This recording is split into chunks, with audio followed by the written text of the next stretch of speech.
Hey y'all, and welcome back. Today I wanted to talk about medication diversion in the healthcare field. And I wanted to share with you an experience that I had.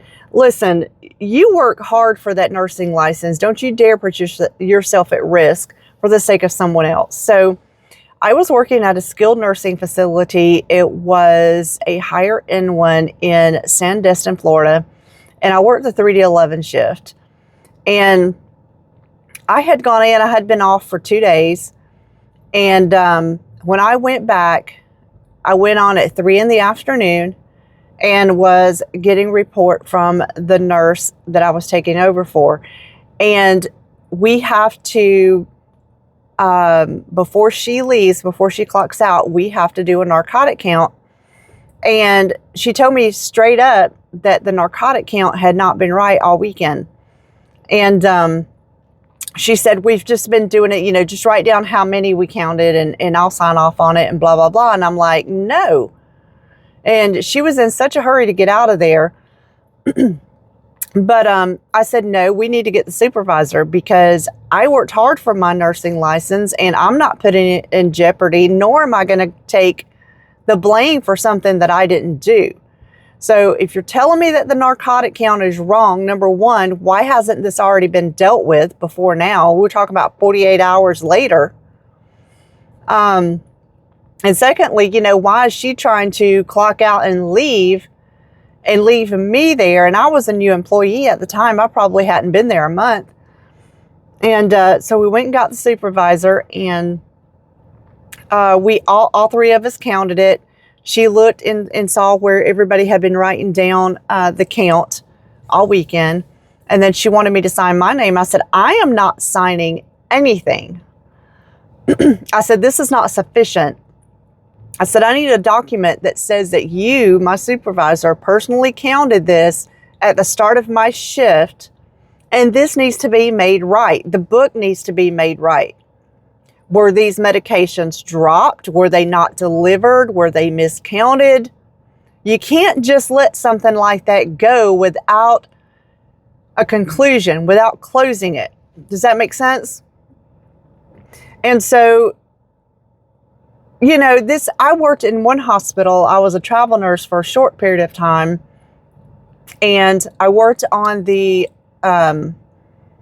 post-delivery unit. And some of these mothers would have, they had C-sections and they would be on morphine pumps or Dilaudid pumps, something of that nature. And when you do this, you're supposed to waste those medications, okay? Like down the drain. Anything that is unused, you get a witness to watch you drain that medication down the drain. So I get there and I'm working and I go into the med room and I'm preparing some kind of medication. I can't remember what it was. Open the trash can to throw something away. And there is the bag and the tubing from a Dilaudid pump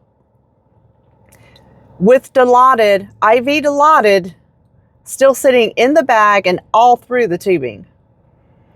It had not been discarded properly. And, I just don't get how some of these facilities are getting away with some of the stuff that they do. Number one. Secondly, they are way overworked. I didn't work a month in the skilled nursing facility. It was just too much. And lots of times I was on that entire floor by myself, which should not have occurred. I was assigned more patients than what I was supposed to have at the time.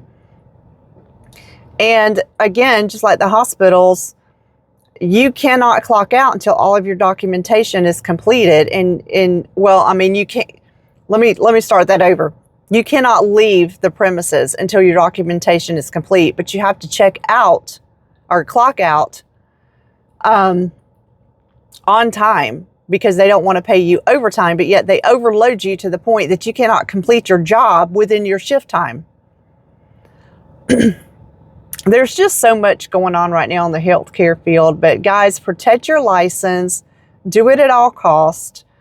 If you aren't happy with where you are, keep job looking, job hop if you have to, until you find a position that you're happy with, because your mental and physical health are the most important things. And if you don't have that where you are, find somewhere where you do have that. Get certifications to go with your RN license, such as Certified Clinical Documentation Specialist or a medical coder. It's really hard to go into those two areas if you are not a nurse, because you have to know anatomy and physiology. You have to understand labs and that sort of thing, especially with the clinical documentation certification.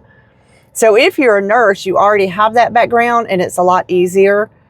And either one of those areas will allow you to work from home in peace, without people trying to throw you under the bus, without having to lift patients and be on your feet for 12 and 14 hours a day. And it pays a lot more. And so, as I stated in my previous video, that's what I'm working towards. And so anyway, guys, I just wanted to bring that to you. Be careful if you are doing narcotic counts at the end of your shift and it is not right. Do not let that previous nurse leave without something in writing that is going to protect you when you pass on your shift report and you count with the nurse coming in behind you. So anyway, guys, that's all I have for you today, and I will see you on the next one. Bye, y'all.